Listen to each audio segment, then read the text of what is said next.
Hər kəsə salam. Badımcan boğçası yeməyini təqdim edirəm. İzləmədən öncə kanala abunə olmağı unutmayın. 2 toyuq filesini qoyuram qaynamağa. Badımcanları bu formada kəsirəm. Təxminən 5-6 dənə badımcandan istifadə elədim. Doğradıqdan sonra yarım saat suda saxlamaq lazımdır. Suya 2-3 xörək qaşığı şəkər tozu tökdüm.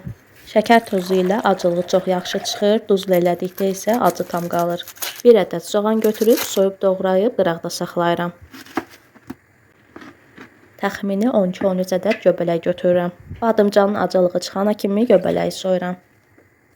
Badımcanın acılığı artıq çıxdı. Su ilə durulayıb yağda bir-bir qızardıram. Bir tərəfdə badımcanı qızarda göbələyi doğrayıb saxlayıram. Toyuq filesi də artıq bişib. Onu da biraz soydu, bilka ilə didirəm. Badımcanlar da artıq hazırdır. Onu da başqa tavaya yığıb saxlayıram. Doğradığım soğanı tavada biraz qovurduqdan sonra göbələkləri əlavə edib qızardıram.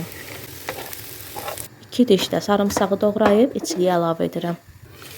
Göbələyin bu qədər bişməyi kifayətdir. 2 ovuc da qozu biraz xırdalayıb onu da içliyə əlavə edirəm. Qovurduğum göbələyi də əlavə edirəm. 3-4 qaşıq da mayonezdən istifadə edirəm.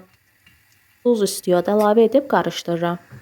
Boşqabın ortasına stəkan qoyuruq ki, səliqəli forma verək. Badımcanı da bu formada düzüb hazırladığım içliyi yerləşdirirəm. Stəkanı götürüb badımcanları bir-bir bükürəm. Kanala abunə olaraq yeni videolar hazırlamağım üçün məni motivasiya etsəniz sevinərəm. Üzərinə pomidoru dekorasiya üçün qoydum. Hazırlayacaq olana nuş olsun.